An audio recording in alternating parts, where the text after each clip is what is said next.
Bonjour chers élèves, j'espère que vous allez bien. Donc, toujours dans le cadre de renforcer vos acquis au niveau de la matière de l'économie générale et statistique, aujourd'hui, on va essayer de travailler sur une nouvelle séquence qui concerne la politique budgétaire. Donc, cette séquence qui concerne votre programme de deuxième année de baccalauréat en sciences économiques et gestion, et qui concerne précisément la deuxième partie, l'intervention de l'État, le deuxième chapitre, les instruments de l'intervention de l'État. Donc on va commencer par le plan. Donc on a deux parties. La première partie, donc on va voir le budget de l'État dans deux points.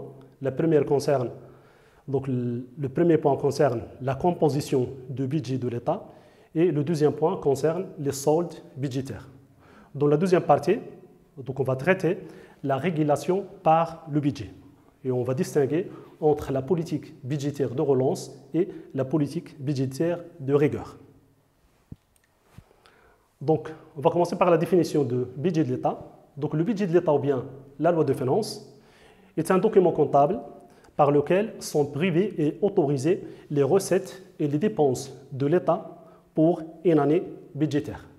Donc c'est un document qui décret et qui autorise, et donc ce sont des prévisions et qui donnent l'autorisation pour les recettes et les dépenses de l'État concernant une année civile ou bien une année budgétaire. Donc la composition du budget de l'État, donc on sait que le budget de l'État il est composé de trois types de budget, bien trois types de comptes. Il y a le budget général qui englobe les recettes et les dépenses de l'État pour une année civile. Et donc on va voir quelles sont les recettes et quelles sont les dépenses de l'État ou bien du budget général. Le deuxième compte concerne les services de l'État gérés de manière autonome, ou bien ce qu'on appelle Sigma. Donc ce sont des services dont les dépenses sont couvertes par des ressources propres. C'est-à-dire tout simplement, ce sont des administrations publiques où les ressources couvrent ces dépenses. Par exemple, les centres régionaux d'investissement. Et troisième composition concerne les comptes spéciaux de trésor, ou bien ce qu'on appelle CST. Donc, ce sont des comptes qui affectent des ressources à des dépenses spécifiques. Donc, par rapport au budget général où les recettes sont affectées à des dépenses générales, les comptes spéciaux de trésor, il y a des recettes qui sont affectées spécifiquement à certaines dépenses. Par exemple, le Fonds national de la protection des forêts ou bien le fonds qui concerne la réforme du secteur agricole. Concernant le budget général, le budget général il est composé des recettes et des dépenses. Pour les recettes, on distingue entre les recettes ordinaires et les recettes extraordinaires ou bien exceptionnelles. Concernant les recettes ordinaires, ils regroupent les recettes fiscales et les recettes non fiscales. Par exemple, les recettes fiscales, on trouve par exemple les impôts directs, par exemple l'impôt sur les sociétés ou bien l'impôt sur le revenu, et les impôts indirects, par exemple la taxe sur la valeur ajoutée ou bien les droits de douane et les droits d'enregistrement et de timbre. Les recettes non fiscales, par exemple les recettes de l'État ou bien ce qu'on appelle le monopole de l'État ou bien le domaine ou bien les recettes du domaine de l'État ou bien les recettes, les produits de cession de participation de l'État ou bien ce qu'on appelle les recettes de privatisation. C'est-à-dire lorsque l'État tout simplement fait la cession des établissements ou bien des sociétés publiques. Et les recettes extraordinaires ou bien exceptionnelles, par exemple, on trouve les recettes d'emprunt à moyen et long terme. Concernant les dépenses, elles sont aussi regroupées en deux types. Il y a les dépenses ordinaires et les dépenses extraordinaires. Les dépenses ordinaires, on trouve par exemple les dépenses de fonctionnement qui concernent par exemple le personnel de l'État, donc les salaires ou bien les traitements des fonctionnaires, les dépenses de matériel par exemple. Donc, il y a aussi les dépenses en intérêts et commissions de la dette publique, qui concernent les dépenses ordinaires, donc les dépenses en intérêts et commissions de la dette publique. Concernant les dépenses extraordinaires ou bien exceptionnelles, il y a par exemple les dépenses d'investissement public ou bien l'amortissement, ou bien les dépenses qui concernent le paiement des dettes les dettes publiques, ce qu'on appelle l'amortissement de la dette publique à moyen et long terme. Ça pour le budget général. Les soldes budgétaires, donc. Donc on va voir comment on va calculer et lire donc, les soldes budgétaires. Donc il y a plusieurs soldes. On va commencer par le premier solde, le solde ordinaire. Donc le solde ordinaire, donc, il est calculé par la formule suivante, c'est la différence, c'est égal donc la différence entre les recettes ordinaires et les dépenses ordinaires. Donc, concernant la lecture, donc, si le solde ordinaire il est positif, c'est-à-dire il est supérieur à 0, on parle d'un excédent ordinaire ou bien d'une épargne publique. Dans le cas inverse, si le solde ordinaire il est inférieur à 0, donc il est négatif, dans ce cas, on parle d'une désépargne publique. Le deuxième solde concerne le solde de budget général. Solde de budget général hors le produit d'emprunt et hors amortissement de la dette publique. Donc, c'est HEA, c'est-à-dire hors les recettes d'emprunt et hors amortissement de la dette publique. Donc, la formule de calcul donc, est égale le solde ordinaire moins les dépenses d'investissement. Et pour la lecture, donc, si le solde budget général est supérieur à 0, on parle d'un excédent de budget général. Et s'il est inférieur à 0, on parle d'un déficit de budget général. Troisième solde s'appelle donc le solde du budget de l'État. Solde du budget de l'État hors les produits d'emprunt et hors amortissement de la dette publique. Donc la formule, c'est le total de solde de budget général hors emprunt, le recette d'emprunt et hors amortissement de la dette publique, plus la somme ou bien solde de sigma et plus solde des comptes spéciaux de trésor. Avec le solde sigma ou bien le solde de comptes spéciaux de trésor, et c'est la différence entre les recettes et les dépenses.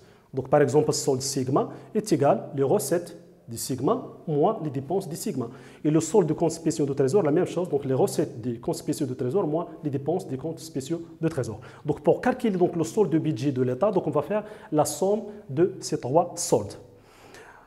Donc la lecture, donc si le solde du budget de l'État il est positif, on parle d'un excédent du budget de l'État. S'il est négatif, on parle d'un déficit du budget de l'État. Le quatrième solde, c'est la capacité ou bien le besoin brut de financement du budget de l'État. Capacité ou bien besoin donc, de brut de financement du budget de l'État. Donc la formule de calcul donc, est égale le solde de budget de l'État, le budget de l'État, hors emprunt, hors produit d'emprunt et hors amortissement de la dette publique, moins l'amortissement de la dette publique. Donc on va retrancher le principal de la dette publique ou bien l'amortissement de la dette publique. Concernant la lecture, donc on distingue entre deux cas. Si le solde il est supérieur à 0, c'est-à-dire si la capacité ou bien besoin brut dépasse 0, donc on parle d'une capacité brute de financement, de budget de l'État. S'il est inférieur à 0, donc on parle d'un besoin brut de financement de budget de l'État. Tout simplement, donc s'il est positif, on parle d'une capacité de financement. S'il est négatif, donc on parle d'un besoin ou bien un déficit, tout simplement, pour le budget de l'État. Le dernier solde, c'est la capacité ou bien un besoin résiduel de financement du budget de l'État. C'est-à-dire, donc on va ajouter les recettes d'emprunt et on va voir est-ce que l'État possède, donc tout simplement, elle a une capacité de financement ou bien elle a un besoin de financement. Donc la formule, c'est la capacité ou bien un besoin brut de financement du budget de l'État plus les recettes d'emprunt. Donc, s'il est positif, c'est-à-dire supérieur à 0, donc on parle d'une capacité résiduelle de financement. S'il est négatif, on parle d'un besoin résiduel de financement du budget de l'État. Donc ça, donc, tout simplement comme un rappel pour le calcul qui concerne donc, le calcul des soldes budgétaires. Maintenant, donc, on va travailler un exercice d'application. Donc voilà, donc, on a les ressources et les charges de l'État pour concernant la loi de finances 2020. Donc, les recettes, on a les recettes ordinaires, les dépenses ordinaires. Donc, on va voir comment on va calculer et lire donc les soldes budgétaires, comment calculer le solde ordinaire, le solde de budget général hors produit d'emprunt et hors amortissement de la dette, les soldes sigma, donc de sigma on est égal à 0, c'est-à-dire donc tout simplement le recette des sigma est égal les dépenses de sigma, les soldes de comptes spéciaux de trésor, donc on a 234 millions, Donc on va voir comment on va calculer le solde du budget de l'État et capacité ou bien besoin brut et capacité ou bien besoin résiduel de financement du budget de l'État. Donc le travail à faire, donc calculer et liser les soldes budgétaires. Donc on va commencer par le premier solde, c'est-à-dire le solde ordinaire. Donc les données, donc on a les recettes fiscales et les recettes non fiscales, c'est-à-dire tout simplement on va faire la somme des recettes fiscales et non fiscales pour calculer les recettes ordinaires du budget général. Donc le total, donc on va donner donc 257 043 millions de dirhams. Pour les dépenses ordinaires, la même chose. Donc on va faire la somme des dépenses de fonctionnement et les dépenses en intérêt et aux commissions de la dette publique. Donc total c'est 250 608. Donc, le solde ordinaire, c'est tout simplement la différence entre les recettes ordinaires et les dépenses ordinaires, ou bien, donc la formule ici, donc c'est 1 moins 2. Donc, on va appliquer la formule. Donc, recettes ordinaires moins dépenses ordinaires, c'est-à-dire 257 043 moins 250 608. Donc, on va donner un résultat de 6 435 millions. Donc, ça, c'est donc pour le calcul. Donc, la lecture, on peut dire au Maroc en 2020, le solde ordinaire prévu, parce que ce sont des prévisions, c'est la loi de finances 2020, ce sont des prévisions, donc le solde ordinaire prévu serait excédentaire de 6 435 millions de dirhams. Ou bien, on peut dire aussi qu'au Maroc en 2020, l'épargne publique prévue s'élèvera à 6 435 millions de dirhams. Ça, c'est la deuxième lecture. Ou bien, une troisième lecture, on peut dire qu'au Maroc en 2020, les recettes ordinaires dépasseront les dépenses ordinaires d'un montant de 6 435 millions de dirhams. Ça, donc, pour le premier solde, le solde ordinaire, donc on a vu comment on a calculé et lire ce solde. Le deuxième solde, c'est le solde du budget général. Solde du budget général hors produit d'emprunt et hors amortissement de la dette publique. Donc, la formule, c'est le solde ordinaire moins les dépenses d'investissement. On a le solde ordinaire, on a déjà calculé, 6 435. Les dépenses d'investissement du budget général, c'est 78 210. Donc, on va appliquer la formule tout simplement pour calculer le solde du budget général. Donc, la formule, c'est le solde ordinaire moins dépenses d'investissement. Donc, pour appliquer la formule, 6 435 moins 78 210. Donc, on va donner un résultat de moins 71 775 millions de dirhams. Au niveau de la lecture, donc on peut dire qu'au Maroc, en 2020, le solde du budget général hors produit d'emprunt et hors amortissement de la dette publique prévu serait déficitaire de 71 775 millions de dirhams. Le troisième solde, c'est le solde du budget de l'État. Donc le budget de l'État, on sait que donc, le budget de l'État, il comporte le budget général, sigma et le compte spéciaux de trésor. Et donc pour calculer le solde du budget de l'État, on va faire tout simplement la somme de ces trois soldes. Donc on a déjà calculé le solde du budget général, c'est moins 71 775. Solde sigma est donné, donc il est égal à 0. Solde des comptes spéciaux de trésor est égal à 234 millions. Donc on va faire la somme de ces trois soldes pour calculer le solde du budget de l'État. Voilà donc la formule. Donc application, donc moins 71 775 plus 0, c'est le solde sigma, plus 234, c'est le solde de comptes spéciaux de trésor. Ou bien le compte... Oui, le compte spéciaux de trésor. Donc le résultat va donner moins 71 541 millions de dirhams. Donc au niveau de la lecture, donc on peut dire qu'au Maroc, en 2020, le solde de budget de l'État, hors produit d'emprunt et hors amortissement de la dette, c'est-à-dire on n'a pas encore ajouté les recettes d'emprunt et on n'a pas encore retranché l'amortissement de la dette, donc le solde de budget de l'État, hors produit d'emprunt et hors amortissement de la dette publique, prévu, serait déficitaire de 71 541 millions de dirhams. On passe maintenant au quatrième solde, la capacité ou besoin brut de financement. Donc, la formule, c'est tout simplement le solde du budget de l'État. Donc, on va retrancher l'amortissement de la dette publique. Donc, on a déjà le solde du budget de l'État, moins 71 541. Donc, l'amortissement de la dette publique, c'est 67 512. Donc, on va appliquer la formule pour calculer soit capacité ou bien besoin brut de financement. Donc, l'application de la formule, Donc moins 71 541, moins 67 512. Donc on va donner un résultat de moins 139 053 millions de dirhams. Donc puisqu'il est négatif, donc on va parler d'un besoin et non pas d'une capacité, parce qu'il est inférieur à 0, c'est un déficit ou bien c'est un besoin de financement. Donc on peut dire qu'au Maroc, en 2020, le besoin brut de financement du budget de l'État prévu s'élèvera à 139 053 000 millions de dirhams. Le dernier solde concerne donc la capacité aux besoins résiduels de financement. Donc, c'est-à-dire tout simplement, on a calculé le solde du budget de l'État. Ensuite, on a éliminé l'amortissement de la dette publique. Maintenant, donc, on va ajouter les recettes d'emprunt et on va voir est-ce qu'on va dégager une capacité ou bien un besoin résiduel de financement. Donc, on a déjà la capacité du bien besoin brut de financement, moins 139 053. Les recettes d'emprunt à moyen et à long terme s'élèvent à 97 200. Donc, on va faire la somme pour calculer le dernier solde, la capacité ou bien besoin résiduel de financement. Donc, on va appliquer la formule. Donc, moins 139 053 plus les recettes d'emprunt 97 200. Donc, dans un résultat de moins 41 853.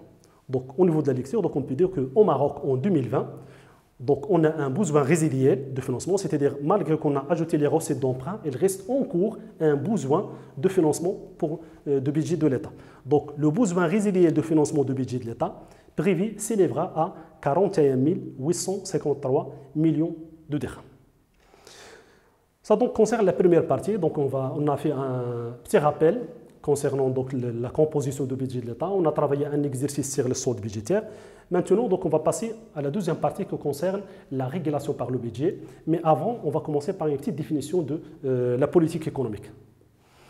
Donc la politique économique, c'est un ensemble d'actions cohérentes prises par l'État afin d'atteindre certains objectifs, tels que la croissance économique, le plein emploi, la stabilité des prix ou bien les équilibres externes. Donc c'est tout simplement sur l'ensemble des actions ou bien des décisions prises par les autorités économiques pour atteindre certains objectifs économiques et sociaux. Donc les 4 objectifs ici, donc ce qu'on appelle les objectifs de la politique économique, et qui sont résumés par Karl Dor dans un carré magique qui s'appelle carré magique de Nicolas Karl Dor, donc concerne donc les 4 objectifs de l'État. La croissance économique, c'est-à-dire l'amélioration ou bien l'augmentation de la richesse nationale, la stabilité des prix ou bien la lutte contre l'inflation, le plein emploi ou bien la lutte contre le chômage et l'équilibre extérieur ou bien tout simplement l'amélioration des échanges extérieurs. Donc au niveau de la politique économique, donc on distingue deux types de politique économique, la politique conjoncturelle et la politique structurelle. Donc la différence, c'est tout simplement la politique conjoncturelle, dont au niveau de l'horizon bien de l'OTAN, concerne le court terme, et la politique structurelle concerne le long terme. Donc le court terme, généralement moins d'un an, le long terme, plus d'un an, bien il dépasse même 5 ans. Les objectifs. Donc les objectifs de la politique conjoncturelle, c'est la correction des déséquilibres sur les marchés, ou bien tout simplement les dysfonctionnements sur le marché, soit le marché de biens et services, c'est-à-dire l'inflation, ou bien le marché du travail, c'est-à-dire le chômage. La politique structurelle, elle a comme objectif la modification des structures économiques, l'amélioration du niveau de vie de la population et la modification, la correction, ou bien la modification des structures économiques. Les effets de la politique conjoncturelle, ce sont des effets quantitatifs, c'est-à-dire mesurable, la diminution du taux de chômage, la diminution du taux d'inflation, l'augmentation de la croissance économique, etc. Par contre, la politique structurelle a des effets qualitatifs qui concernent tout simplement des effets qui sont non mesurables. L'amélioration de la santé, l'amélioration par exemple du niveau de vie de la population, etc. Des exemples, au niveau de la politique conjoncturelle, exemple, la politique monétaire ou bien la politique budgétaire. Pour la politique structurelle, comme exemple, il y a la politique agricole et la politique industrielle. Notre séquence concerne donc la politique budgétaire, donc c'est une politique économique, tout simplement. Donc on va voir comment l'État, tout simplement, utilise son budget pour faire la régulation on parle de la régulation par le budget ou bien pour faire la régulation de l'économie. Donc la politique budgétaire est une politique économique qui consiste à utiliser le budget de l'État pour atteindre certains objectifs économiques et sociaux. Donc, c'est par exemple, on dit que la politique budgétaire et la politique monétaire, ce sont des politiques conjoncturelles, ce sont des politiques économiques. Si la politique monétaire, par exemple, émane des autorités monétaires, précisément donc Banque El Maghreb ou bien la Banque centrale, la politique budgétaire, donc, c'est une politique économique, émane de gouvernement ou bien précisément donc le ministère des Finances, donc, qui consiste à utiliser le budget de l'État, les recettes et les dépenses de l'État pour atteindre certains objectifs économiques et sociaux, c'est-à-dire pour soit stimuler la croissance économique, soit lutter contre l'inflation ou bien lutter contre le chômage. Donc on distingue entre deux politiques budgétaires, la politique budgétaire de relance et la politique budgétaire de rigueur. On appelle aussi donc politique budgétaire de relance ou bien politique GEO qui consiste à stimuler ou bien à tout simplement relancer la croissance économique. Le contexte économique. Donc cette politique, il est appliquée lorsqu'il y a une situation de récession économique marquée par une croissance faible ou bien un taux de chômage élevé. Qu'est-ce qu'elle cherche? Donc, elle cherche à relancer l'économie et atteindre le plein emploi et lutter contre le chômage. Ça, c'est les objectifs. Les actions ou bien les instruments utilisés, c'est le budget de l'État. Au niveau des recettes, donc, pour relancer la croissance économique et pour lutter contre le chômage, donc l'État va chercher à diminuer les recettes, précisément les recettes fiscales, diminuer les recettes fiscales, diminuer les impôts pour encourager les entreprises tout simplement de faire des investissements et, pour tout simplement embaucher, créer des postes de travail et lutter contre le chômage et réaliser la croissance économique. Ou bien, pour les dépenses, augmentation des dépenses, c'est précisément les dépenses d'investissement. L'État donc va faire des investissements publics pour créer des postes de travail et pour relancer la croissance économique. Les conséquences de cette politique, la hausse de la demande globale, donc c'est l'augmentation de la demande globale, de la richesse, la création de postes de travail et la baisse de chômage, par conséquent donc la diminution du taux de chômage. Mais il a des limites, par exemple, la première limite donc, concerne le risque d'inflation. Il peut, parce qu'il y a une augmentation de la demande globale, il peut entraîner l'augmentation des prix. Donc il y a un risque d'inflation. Il y a un risque effet d'éviction. Si par exemple l'État cherche à financer son budget par des emprunts, surtout les emprunts, donc on dit les emprunts internes et externes, s'il finance son budget par des emprunts internes, il risque de simplement d'évincer le secteur public des emprunts. Et par conséquent, tout simplement, c'est l'État qui va faire des investissements et tout simplement éliminer ou bien évincer le secteur public et les secteurs privés, les entreprises privées de ces ressources de financement. Troisième limite concerne l'effet boule de neige, ça concerne donc les emprunts externes, tout simplement l'accumulation de l'endettement, tout simplement comme un boule de neige, c'est-à-dire tout simplement l'augmentation et l'accumulation de l'endettement par le temps. Et enfin, quatrième limite, c'est la contrainte extérieure. C'est tout simplement parce que l'État qui cherche à stimuler la croissance et à augmenter la demande globale, et par conséquent, il se peut qu'il y ait une augmentation des importations par rapport aux exportations, ce qui entraîne un déséquilibre ou bien un déficit au niveau de la balance des transactions courantes, ce qu'on appelle donc la contrainte extérieure. Ça pour la politique budgétaire de relance. La politique budgétaire de rigueur. Donc, ce qu'on appelle donc politique budgétaire de rigueur, ou bien d'austérité, ou bien de politique stop, tout simplement. Le contexte économique, donc, il est appliqué lorsqu'il y a une situation de surchauffe marquée par une inflation élevée, une inflation très importante, et un déficit extérieur et budgétaire très important. Ça, c'est le contexte économique. Qu'est-ce qu'elle cherche? Donc, l'objectif de cette politique, elle cherche à réduire le déficit budgétaire, cherche aussi à la stabilité des prix, donc lutter contre l'inflation, et cherche à rétablir l'équilibre extérieur ou bien maintenir l'équilibre au niveau de la balance des transactions courantes. Les actions ou bien les instruments, soit augmentation des recettes, surtout les recettes fiscales, c'est-à-dire tout simplement il faut augmenter les impôts, tout simplement, ce qui entraîne donc l'augmentation des impôts, ce qui entraîne l'augmentation de recettes fiscales pour tout simplement diminuer donc le déficit budgétaire, ou bien deuxième action, la diminution des dépenses d'investissement. Donc l'État va diminuer les dépenses d'investissement pour aussi diminuer le déficit budgétaire et pour ralentir la croissance économique et diminuer l'inflation. Les conséquences.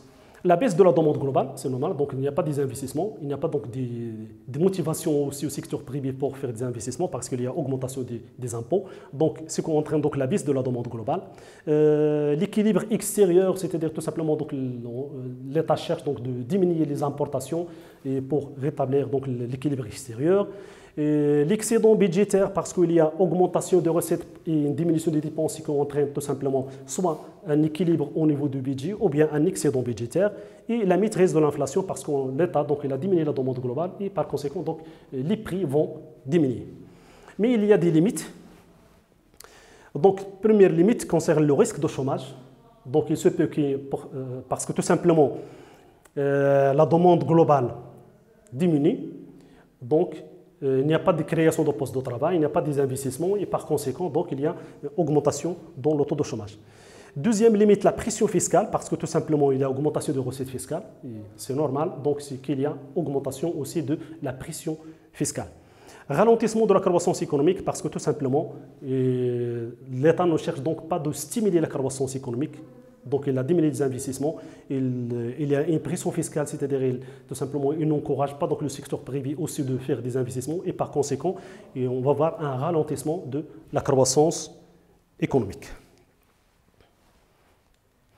Donc, on avait donc les deux types de politiques budgétaires de relance des rigueurs. Donc, pour terminer, donc, on va travailler un exercice sur la loi de finances 2017. Donc, on va voir donc, on a cet exercice, donc c'est un extrait de l'examen national, je pense, de l'année 2017. Donc, les principales mesures fiscales proposées dans le cadre des projets de la loi de finances 2017 visant à encourager l'investissement. Les sociétés industrielles nouvellement créées pourront être exonérées de l'impôt sur les sociétés, ou bien l'IS, pour une durée de 5 ans. Cette loi propose également d'exonérer des paiements de la TVA pendant 36 mois. Les opérateurs menent de nouveaux projets, à condition que ces projets fassent l'objet d'une convention d'investissement d'un montant minimum de 100 millions de dirhams. Par ailleurs, le projet de la loi de finances 2017, dans le projet de la loi de finances 2017, le gouvernement souhaite intensifier l'investissement public dont le montant programmé est de 190 milliards de dirhams, soit une augmentation de 0,5% par rapport à 2016, due essentiellement à la hausse des dépenses d'investissement des budgets généraux. Ensuite, on a des données, donc des données budgétaires qui concernent la loi de finances 2017 en millions de dirhams. On a les recettes ordinaires, 222 300, les recettes ordinaires. Ensuite, le solde ordinaire, 7 100. Les dépenses en intérêt et commission de la dette publique, 27 500. Les dépenses d'investissement, 300, ou bien 63 600. Et enfin, l'amortissement de la dette publique, 45 900. Le travail à faire, donc, on a 6 questions. La première question, donc, calculer les dépenses de fonctionnement. Deuxièmement, calculer et lire le solde budgétaire hors produit d'emprunt et hors amortissement de la dette publique. Troisième question, relever en illustrant deux actions de la politique budgétaire, une action par les recettes et une action par les dépenses. La quatrième question, montrer l'impact positif éventuel de l'action par les recettes sur la croissance économique. La cinquième question, qualifier en justifiant la nature de la politique budgétaire adoptée en 2017. Et enfin, déduire les limites de cette politique budgétaire. Voilà donc les questions. On va commencer par la première question, le calcul des dépenses de fonctionnement. Donc, pour calculer les dépenses de fonctionnement, on sait que, les dépenses de fonctionnement, c'est une partie des dépenses, ou bien c'est une partie des dépenses ordinaires. On a déjà le solde ordinaire, on a les recettes ordinaires, on a les dépenses en intérêt et commission, et par conséquent, les dépenses de fonctionnement, c'est la différence. Donc, c'est tout simplement les recettes ordinaires moins les dépenses en intérêt et commission moins le solde ordinaire. C'est-à-dire on va tout simplement, à partir de la formule de solde ordinaire, on va dégager les dépenses de fonctionnement. Donc, les recettes ordinaires, c'est 222 300. Les dépenses non intéressées, 27 500 et on a le solde ordinaire, 7 100. Donc, on va appliquer la formule. Donc, le résultat, c'est 187 700 millions de dirhams. Ça, donc, c'est pour la première question, le calcul des dépenses de fonctionnement. La deuxième question, on cherche à calculer et lire le solde de budget général hors produit d'emprunt et hors amortissement de la dette. Donc, on a déjà la formule. Donc, solde de budget général, c'est le solde ordinaire moins les dépenses d'investissement. On a le solde ordinaire au niveau de données, c'est 7100. Les dépenses d'investissement, c'est 63 600. Donc, on va appliquer la formule. Donc, 7100 moins 63 600 est égal à moins 56 500. Donc, la lecture, donc on dit qu'au Maroc, en 2017, le solde de budget général hors produit d'emprunt et hors amortissement de la dette publique privée serait excédentaire de 56 500 millions de dirhams. La troisième question, on va essayer de dégager deux actions de la politique budgétaire. Une action par les recettes et une action par les dépenses. Donc, généralement, donc, comme on a vu, donc les actions de la politique budgétaire au niveau des recettes, donc l'État va chercher à diminuer les recettes, surtout les recettes fiscales, et à augmenter les dépenses d'investissement. Donc, au niveau donc, du document, donc, au niveau concernant l'action par les recettes, il y a l'exonération de l'IS pour les sociétés industrielles nouvellement créées pour un délai de 5 ans. Donc, l'exonération de l'IS, c'est une diminution de recettes fiscales. Au niveau des dépenses, il y a intensification de l'investissement public dont le montant programmé est de 190 milliards de dirhams, soit une augmentation de 0,5%. Donc il y a augmentation des dépenses d'investissement. La quatrième question, donc, montrer l'impact positif éventuel de l'action par les recettes sur la croissance économique. Donc l'action par les recettes, donc, il concerne la diminution de recettes fiscales. Quel est son impact éventuel sur la croissance économique? Donc l'exonération de l'IS pour les sociétés industrielles nouvellement créées permet d'encourager la création des entreprises et d'améliorer leur autofinancement, ce qui stimulerait l'investissement privé et par conséquent la croissance économique. Donc l'État cherche d'encourager les entreprises à réaliser des investissements ou même la création de nouvelles entreprises, ce qui va créer des postes de travail et par conséquent tout simplement donc stimuler la croissance économique et aussi améliorer la demande globale. La cinquième question, qualifier la nature de la politique budgétaire adoptée en 2017, c'est-à-dire est-ce que c'est une politique budgétaire de relance ou bien de rigueur. Donc la politique budgétaire adoptée en 2017, c'est une politique budgétaire de relance. Pourquoi? Parce que tout simplement, elle vise la stimulation de la croissance économique. Donc on a vu qu'il y a des investissements publics, il y a des exonérations fiscales, etc. Donc il vise la stimulation de la croissance économique et la création des postes de travail par l'encouragement des investissements d'une part et la diminution des recettes fiscales d'autre part. Donc c'est une politique budgétaire de relance. La dernière question, déduire une limite. Donc il y a plusieurs limites, mais on peut déduire une limite. Donc c'est le risque d'inflation qui s'explique par la hausse éventuelle de la demande globale. Voilà donc, c'est la fin de cette séquence. Je souhaite que vous avez assimilé la politique budgétaire et à la prochaine, Inch'Allah. Merci pour votre attention.